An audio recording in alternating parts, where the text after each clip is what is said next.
Hello valued viewers, I hope you're all doing very well. A few weeks ago we did this battle, in fact in mid-Jan 2025, Arleigh Burke 2 versus Soviet Slava Cruiser and Kirov Battlecruiser. It was a good battle. We took a late 90s Arleigh Burke, fought it against the Slava, then the Kirov, it drew against the Slava, and then it lost against the Kirov by default because it essentially ran out of missiles. You guys want a follow-up. There were two main complaints in the video description. One was that instead of a 1997-1998 Arleigh Burke 2, you wanted 2020's variant with 2020's weaponry. And as well as that, you want it done at a more realistic distance. I usually use 50 nautical miles as a nominal distance to keep the battles fairly snappy, but you wanted more than 100 miles. So today, we are addressing your comments. First, I've decided not to use the Arleigh Burke. We do have a 2020's variant of it, and as good as it is, we can do slightly better. We can do a 2020's Ticonderoga CNP. Essentially as good as the Arleigh Burke, but importantly it carries more missiles. And what did we learn last time? You need as many missiles as you can if we're going to take on these big Soviet ships. So we've gone for the cruiser. Second, distance. Instead of our normal 50 miles, we've gone for 120 nautical miles today, just to satisfy your other request. Let's have a quick look at the ships. For the blues, we're going to have, as I said, modern Tycho carrying 76 SM2, Rim 66MR, Block 3, range 90 miles. Close in defense, 26 Rim 162A ESSM, active radar homing, can be used for over-the-horizon anti-ship, about 30 miles. Main surface-to-surface is going to be Tomahawk. We do have the Block 5 MST in sea power, but it's not working, it's not tracking, so we've subbed it out for the RGM 109B. That will have to be our MST for today, range over 200 miles. Long range over the horizon and surface-to-air capability, we have the SM6 Rim 174A, range over 200 miles, 4 times the speed of sound. Now this is very important. Although this can be used over the horizon, active radar homing, anti-ship, we're not going to be using it for that capacity today. The reason is that I've tested these missiles out to make sure that the missiles work, and they do, but the Soviet 1980s ships cannot see that missile, cannot shoot at that missile. There's no reason why that should be true. Even in the 1980s, the SM6 should have been visible. It's non-ballistic, it's non-hypersonic, and it's non-stealth, and it's quite a big missile. We can also compare it against the test we did where we took one 2020's Arleigh Burke and fought it against 10 1970s US vessels and 10 1980s vessels. Most of those 1970s and 1980s vessels could see the SM6 and could shoot at it. They couldn't all shoot it down, but they could see it and they could shoot at it, so it should be visible to a 1980s vessel. Hence, I'm declaring this as probably a game bug, and therefore I'm not allowing SM6 today for surface to surface. I think that's fair. Well, it has to be, otherwise I just fire one and that's it, the game's over. The same applies to the Arleigh Burke, it's the same SM6 missile, so be it. Secondary surface to surface, RGM-84D, Harpoon, which we all know, range 80 nautical miles, as well as that, of course, naval gun, chaff, and whatnot. Our opponent today will start with a Slava cruiser from the 1980s. We'll then try a Kirov cruiser from the 1980s. Then, because I have multiple variants of the Kirov, I'll try a 2000s era Kirov, a 1998 fit of Peter the Great. So, 3 different vessels to try today. Battle number 1, Slava Cruiser, 64 S300 Grumble, range 50 odd miles, surface to air primarily. Close in, we have Gecko, 5 miles defense, primary surface to surface of course, P500, Sandbox, range 300 miles, supersonic, over Mach 2, they fly high, then they go sea skimming. We have multiple naval guns, multiple 30mm Seawiz, and of course chaff. One more thing before we start the first battle, viewers.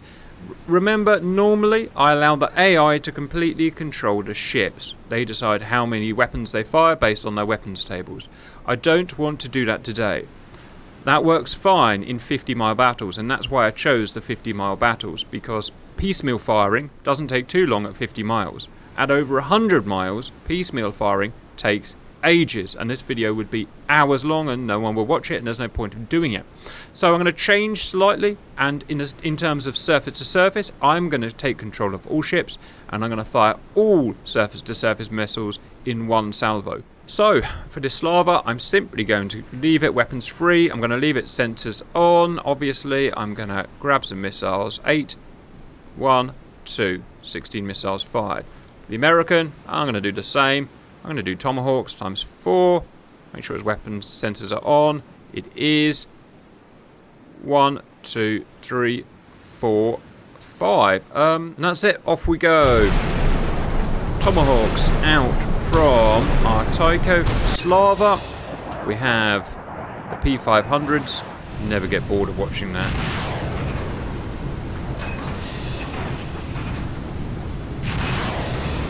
It's nice to go back to some Cold War vessels, viewers. We've been doing a lot of 2020s. The reason is there's just so much 2020s technology coming out in sea power at the moment. Every few days a new 2020 ship comes out, and so, you know, we can't just ignore it, we have to show it. So it's nice to go back to some Cold War stuff, of which I am a massive fan, obviously. Tycho has released all 20 MST stand-ins. Of course, sea hugging all the way, 26 feet at the moment, 550 knots. Completely different doctrine to the 1980s Soviet weapons, which will be launched. They'll use their variable thrust engines to cruise at moderate altitude, 16,000 feet here, to save fuel.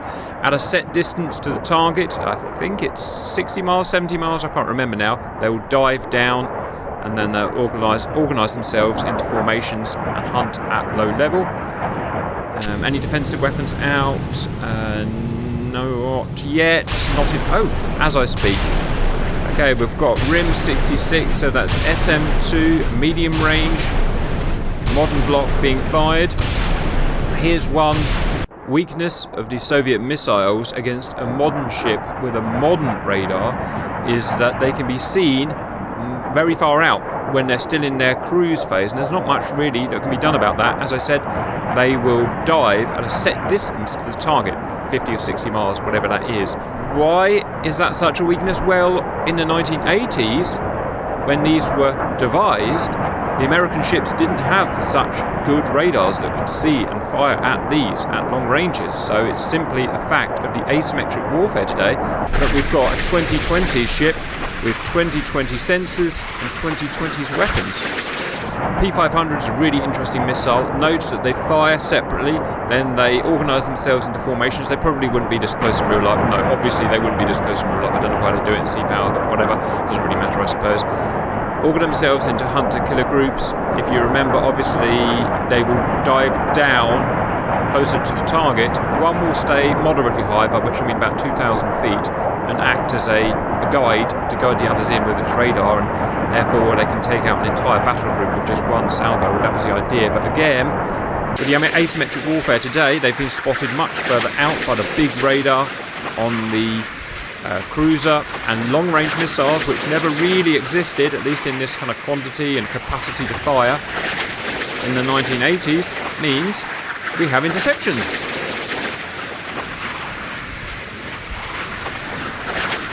It just shows 1980s surface-to-surface missiles simply not effective in the theatre nowadays, which is kind of obvious. And you'll have a much different flight profile from a modern Russian missile like a P-800 Onyx, obviously to adapt to the modern threat. Next group coming in. One's got through. How about that? Two got through. They've gone down to 30. No, they're still up high. They were just missed for some reason. In terms of why they've been detected so well, let's going to have a look at Bunker Hill's radar, because I can't remember what it is. I think it's a Spy 1, isn't it? It is a Spy 1B BMD, range 700 miles, altitude 5 million feet, weapons channels 40, so it can support up to 40 missiles at a time, which is a lot. Well, you never know, we might actually test that today, we may actually exceed the limit, we'll see. Again, a small contingent from that salvo got through, passing over the MSTs now, and for some reason Bunker Hill's not firing, so let's try and find out why. 29, she's got 29 SM2 left. She's not used any SM6, she's not used any ESSM because they're more expensive, and she doesn't want to use them if she doesn't have to, presumably. Okay, we've now got to the point where the P500s have survived the SM... Ha! How about that? I take that right back. They almost survived and they almost got down to low level. If they got down to low level, they would become invisible, even to the mighty Spy 1 radar. So let's just draw a line at where we know those missiles will come over the horizon, and we can speed it up safely. Now, I wish I was allowed to use my SM6 today, viewers, because what I would do with my SM6 is I would fire it about now. I would time it so that the SM6 arrived on station at the same time that my MSTs did, which is presumably how you'd do it in real life if you were trying to overcome a modern defence system. However, the reasons I said, they're not working today, basically, or should I say the Soviet radars can't see them, which, as I said, it simply isn't accurate. It can't be accurate. I can't use them, so it is what it is.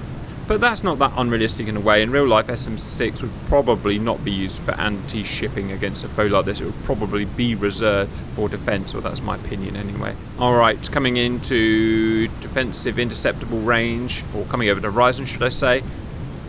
The ship here, for some reason our antennas are not spinning, which is weird. She has her radars...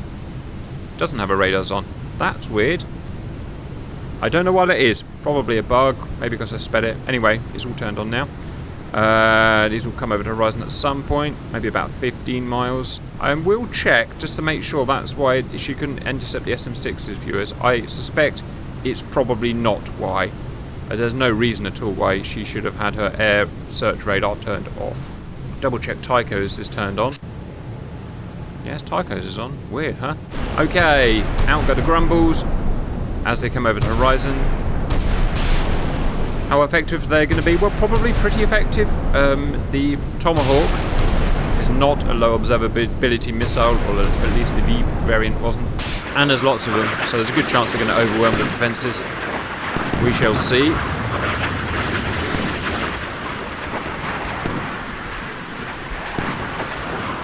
S-300 went into the sea there for some reason, don't know why.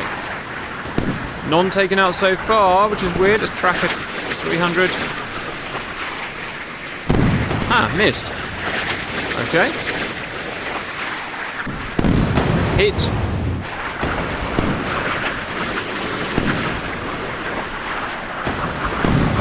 Hit. Slava doing a pretty miserable defensive job here. Well, I counted only 3 destroyed out of 20, or whatever it was. 4. 5, 6, 7, 8. Hail of 30 mil rounds. 9, 10.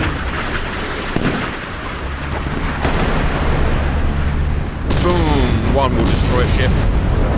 I counted 10, maybe 11 were taken out. Which is probably about right, I would imagine. Alright.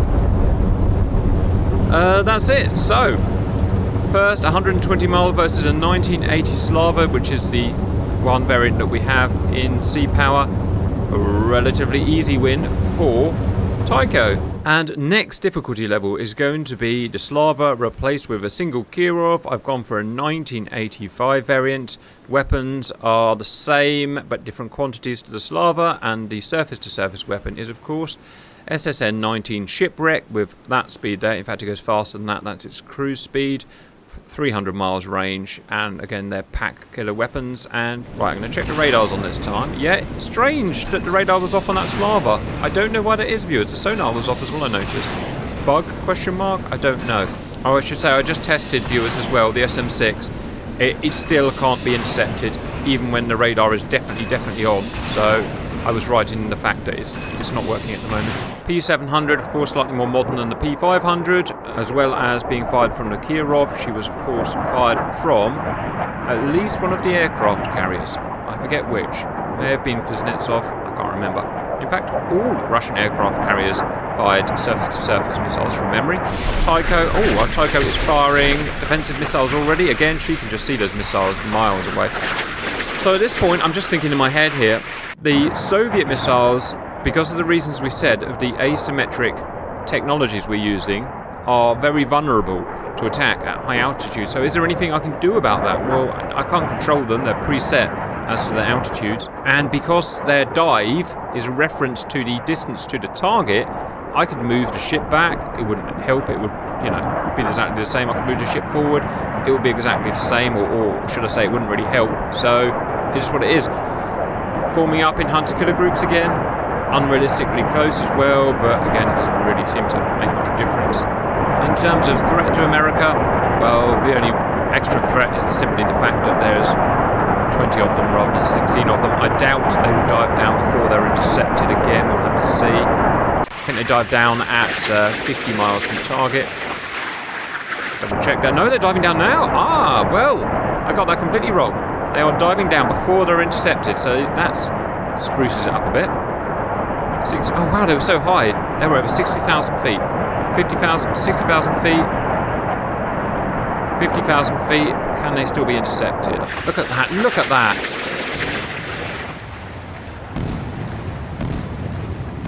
That is spectacular. So, thinking about it, and all Russians had to do was set these to dive 10 miles further back than they are. Again, this is hard-coded. I can't change it. And then they would be uninterceptable. Check my logic there. I'm thinking right, aren't I, viewers?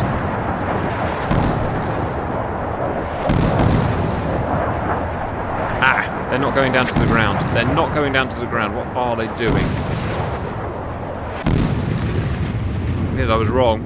They've gone down to an intermediate altitude of 8,000 feet. So it looks like they cruise at 60,000+ feet for fuel, obviously. Then they come down to an intermediate altitude. I don't know why. Possibly so that they can find the target. Possibly so they can find the target. Once they find the target, then they'll go down to terminal, which is now. I guess they found the target. Yes, look, because the seeker range has found that ship there. Okay, now it's invisible. I know I can still see it here, but that's just because I'm viewing it as a viewer, but it is invisible. Now this one stays up, obviously. This one stays up at 2,000 feet to be the searcher, while the other one gets data linked and guided in. Now this one is still vulnerable, though, obviously. How vulnerable would it have been to a 1980s time period accurate vessel? I don't really know. We'd have to go and try it. Right, this one knows exactly which ship it wants to take out, so it can now dive down to terminal before the interceptors could get it. So the interceptors have now gone dumb. Let me click on it before I lose them. Right, they're now invisible until they come over the horizon at whatever. You can start to see the problems of why I don't like the long-range battles, viewers, because they just take so long, especially if you're doing the piecemeal, salvo and salvo and salvo. You're going to spend an hour doing each battle. ESSM out. It's going to be the best interceptor for this range, presumably. And presumably they're going to be pretty easy to intercept, and they were easy to intercept. And that's it. That is all of the Russian missiles gone. Now it's just, how well do our missiles do against it? Well, I haven't got the foggiest, but it uses the same defensive grumbles as the Slava, and the Slava took just over 50% of the Tomahawks out, so probably the same. Right, I'm going to come over to horizon soon, make sure his radar's not turned. Look at that, his radar's turned off. I'm going to just pause it there. It looks like I found a bug or something, viewers, because look, I've just checked again. He definitely had his air search radar on before, didn't he? But now he doesn't. So I'm going to leave it off and just see what happens. Sorry, but we need to find out why it's doing this. I wonder if he does magically know when to turn it back on, i.e. it may just be a visual bug. Now, over the horizon is about 15 miles, so I bet these are 15 miles. Come on, radar, turn on. Why aren't you turning on? Not going to turn on, is it? I don't know what's going on, viewers. That's beyond me. Turn it on myself. And she wakes up. That's all new to me. I don't know why she would just turn off her defensive systems for absolutely no reason. She's sitting on weapons free. AI is controlling her. Either way, I've never seen this before, so I don't know what's going on. I don't see any reason why the Russian ship would turn its radar off. I guess at least I spotted it before they start getting pasted by missiles. Grumbles. Missed. Wow. She did a miserable job. A miserable, dirty, terrible job.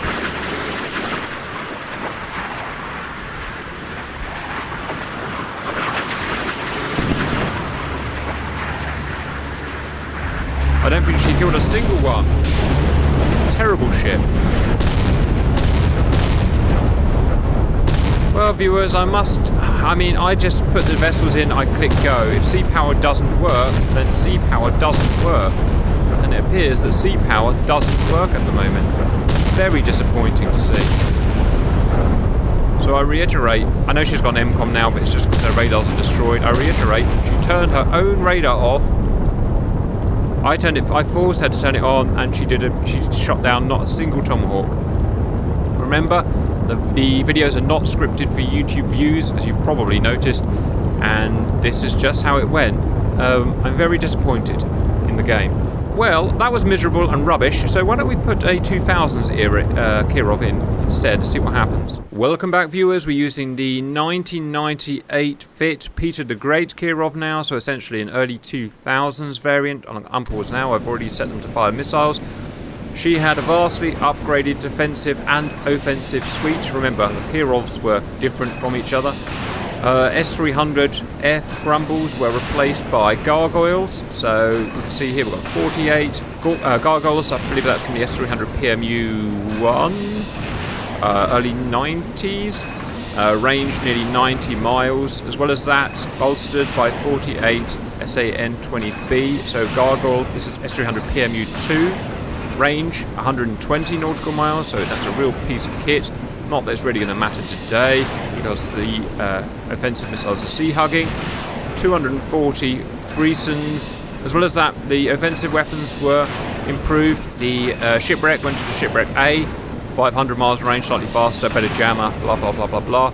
So it's going to be a much more offensive and defensive ship, and hopefully it just works this time. So if I check now, radio, there, you can see air surface search on, surface radar, active sonar, weapons free. I'm not going to touch it again. Let's see what happens. Let's just see if it stops working for some reason. Argyle is firing his defensive and offensive suite, and let's get this set up. Have a look at the offensive missiles. Now, interestingly, they're down to 8,000 feet already. I don't know why that is. It's a completely different flight profile from the A model.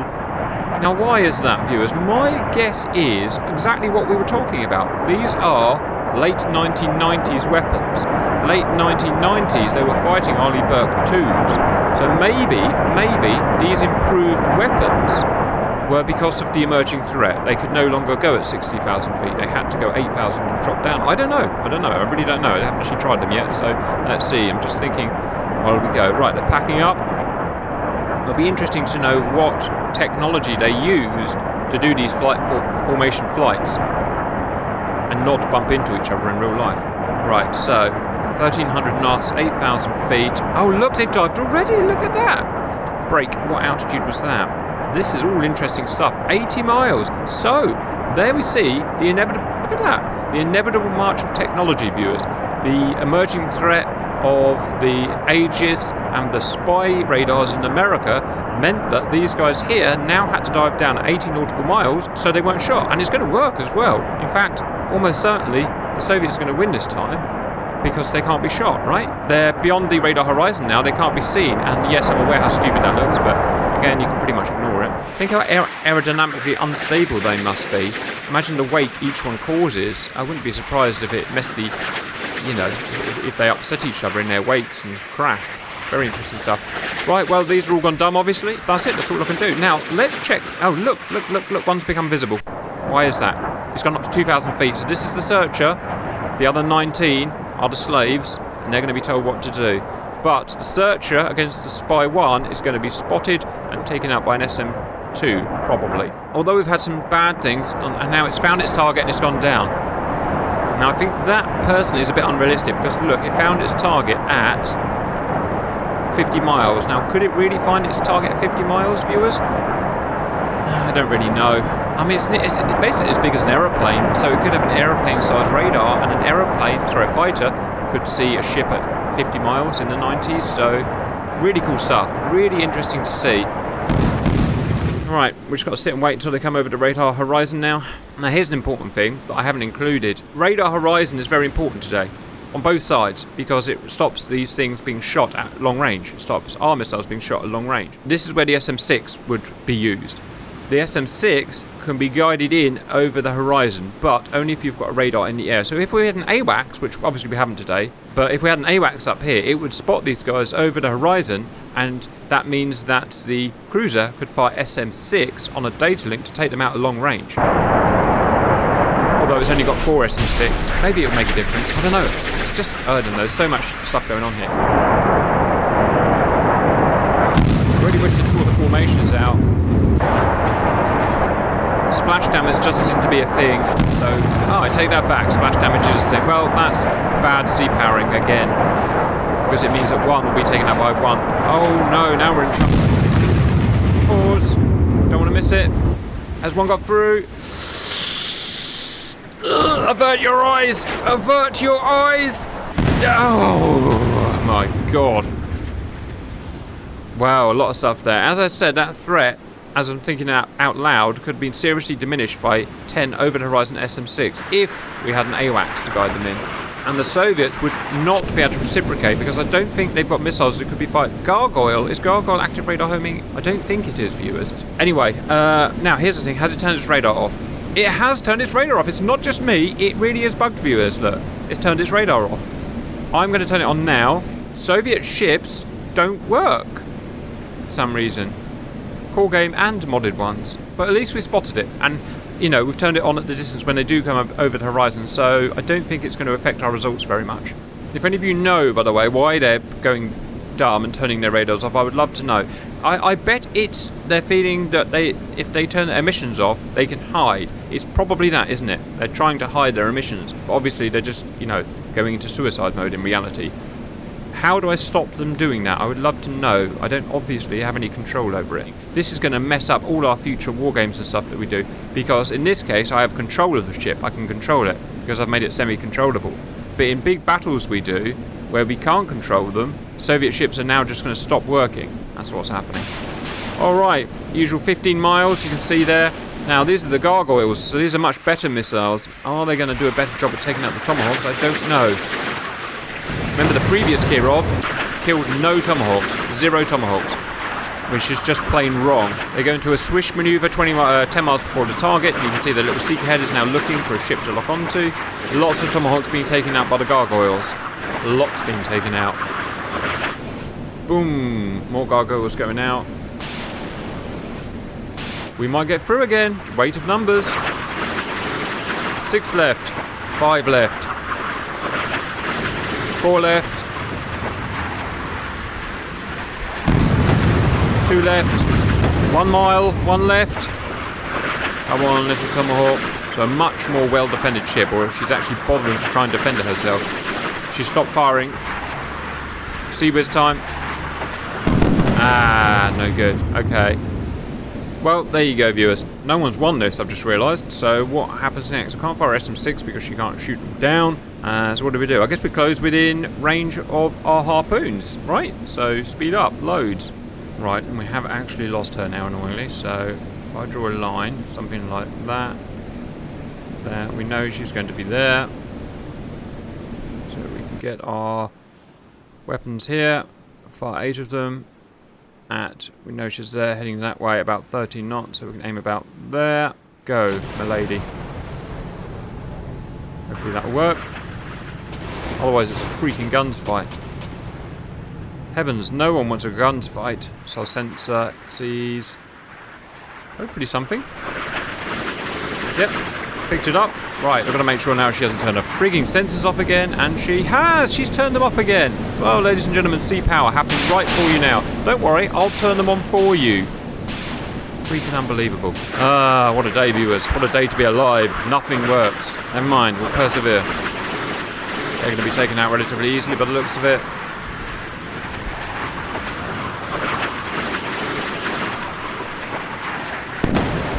Right. So what happens now then? Direct missile fire, I suppose. Well, as you can probably tell by the tone of my voice, viewers, this wasn't how I expected today to go at all. Right, make sure she's set to weapons free. She is. Somehow I've got to make sure the red's radar hasn't turned itself off, which I probably can't. Okay. Whoa, what's happening? Make sure she's turned her radar on, and she's turned it off again. I'll turn it. No, she doesn't need an air. Yes, no, she does need an air search radar. God, that's annoying. Oh, look, she's just chucked all the SM-6s out. Which can now be intercepted.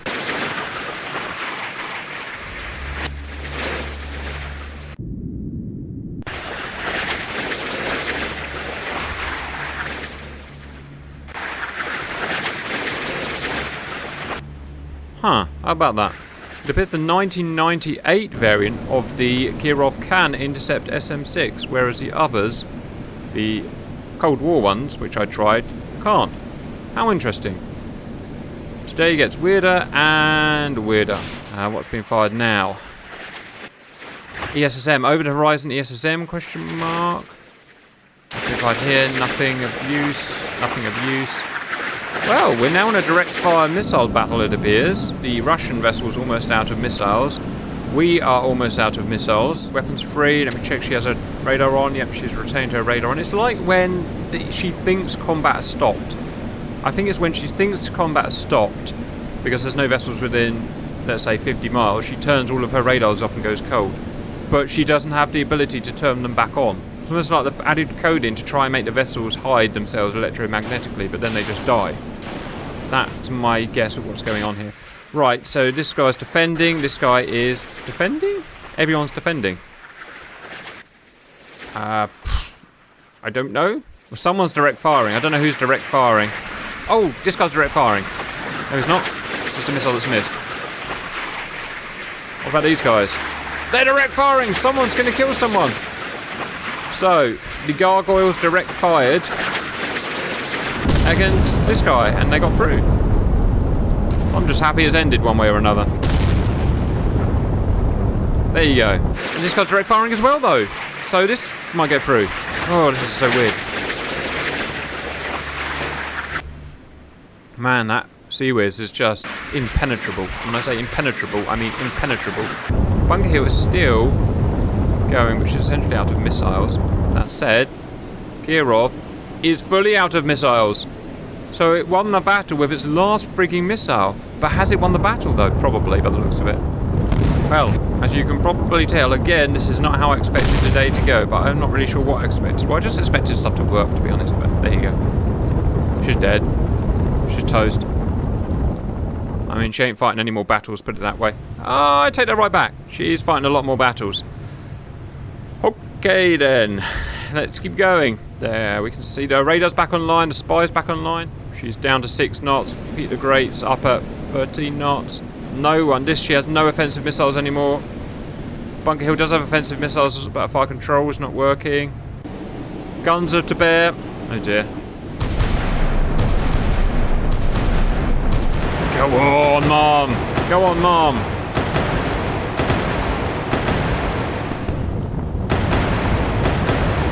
I'm on fire again. Right, I'm going to try and force the missile shots, because now I just want to win. Fire! No, she can't. FCR is down. We can stop at that point. Obviously, Tycho has lost it. Viewers, maybe there's just one more thing that we can try. One 1980s Slava and one 1980s Kirov versus the single cruiser. So if you remember, cruiser beats 1980s Slava. Cruiser beats 1980s Kirov. Cruiser is defeated by 2000's Peter the Great Kirov. So now 2 1980s variants against one Tycho. Let's see what happens. So they're all launching their missiles at once. So these are the 1980s variants of the weapons that will not dip below the Spy 1 radar in time.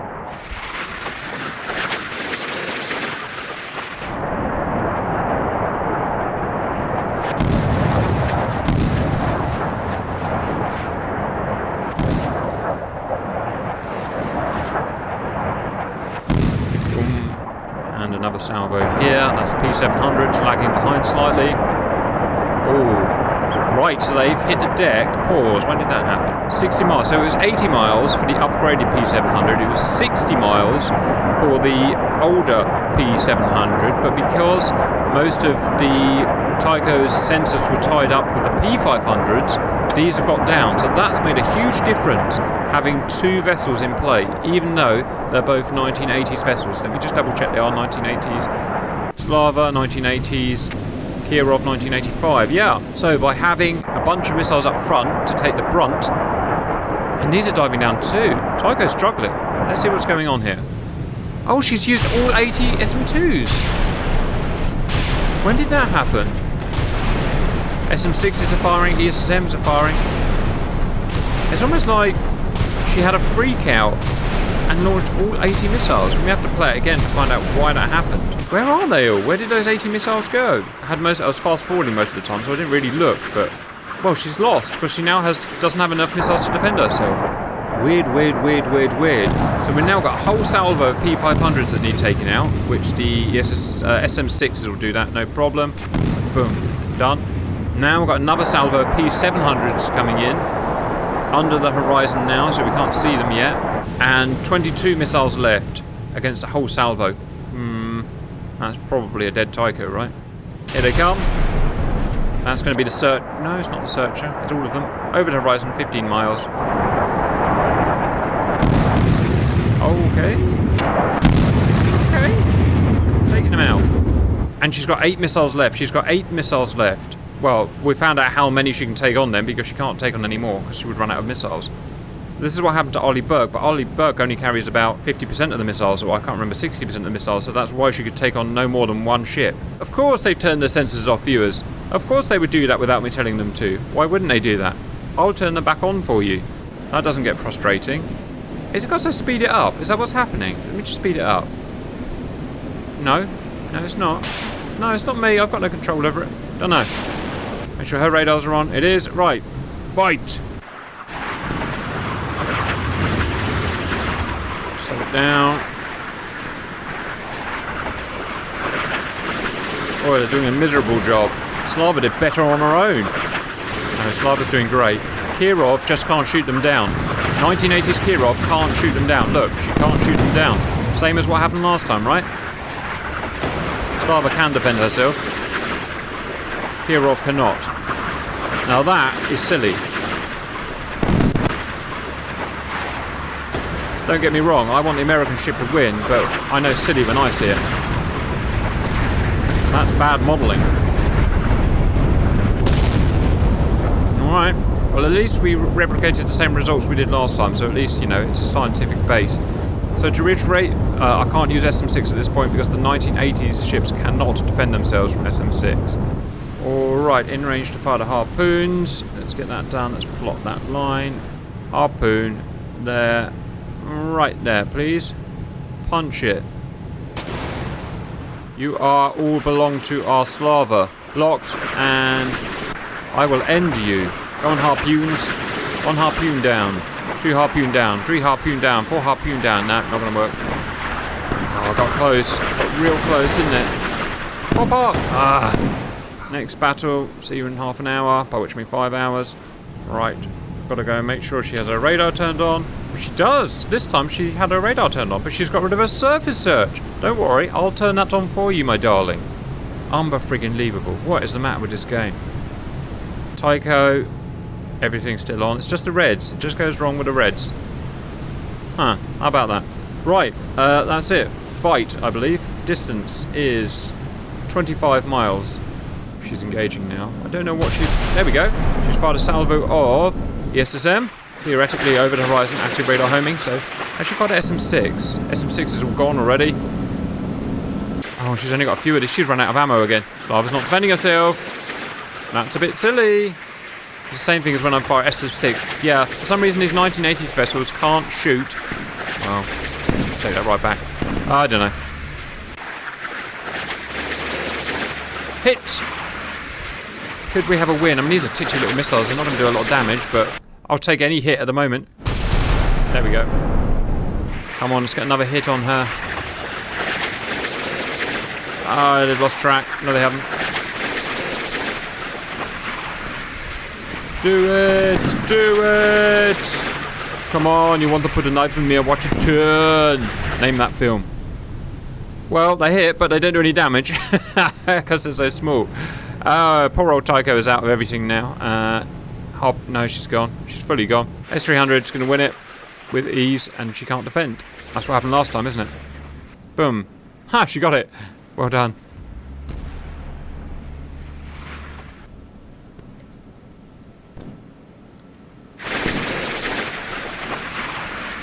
Boom. Dead. Alright, well there you go. She wins. There's one more thing I want to try, viewers. Oh, hang on. No. Better finish this hit to the end, right? Yeah, it's just going to be overwhelming force now.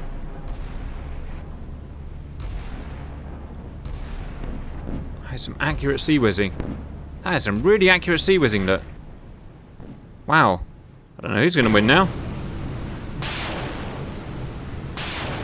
And she's nearly used all of her missiles.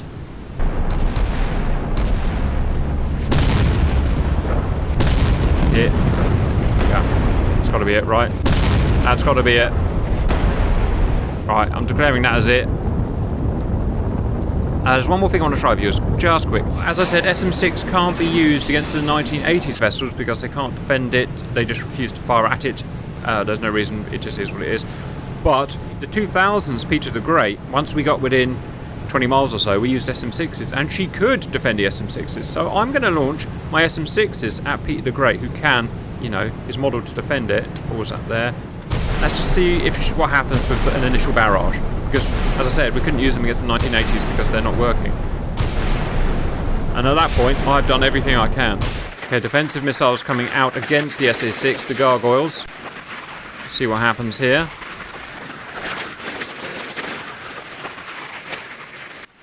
Oh, hit. SM-6 hit. Yeah, and like I said, there's no reason why an SM-6 shouldn't be able to be hit. Travelling at 2,000 knots, non-stealthy, it's a big fat missile. So it looks like it's modelled to an extent. Yeah. How realistically it's modelled, I don't have a foggiest, obviously. Oh, we might get through. Could we get a cheeky win? Could we get a cheeky win? It would count as a win, viewers. It's all legal. It would count as a win. Come on, more SM6. It's going to win. It's going to win. It's going to win. Yes, 2 SM6 hits. Now, unfortunately, against a 25,000 ton monster, he's probably not going to do much damage. Spreading. Oh, more SM6. Oh, there was more. I didn't realise there was more. Right, well, that's definitely sealed her. That sealed her. Although it won't sink her, she probably ain't going to be fighting again. Oh, right. Yeah, she's out. Think she's out, viewers? I think she's out. Right. I've done everything I can think of there. Let's assess the results. They were frustrating, but they were interesting. First problem I spotted, 1980s Soviet vessels cannot shoot SM-6. I'm pretty sure they should be able to. So we weren't allowed to use SM-6 versus 1980s vessels. So, Tyco CMP versus 1980s Slava, CMP wins easily. CMP versus 1980s Kirov, CMP wins easily. CMP versus 2000s Kirov without SM-6, 2000s Kirov wins. CMP versus the same ship with SM-6, CMP wins. Finally, CMP versus 1980s Slava and 1980s Kirov, the 1980s vessels just win by the slimmest of margins because they run CMP out of missiles. That's the best I can do, viewers, as to what your request wanted. Although it was annoying, there was some interesting stuff in there. And it was nice seeing some old Soviet ships smashed up as well. I hope you enjoyed it, and bye-bye.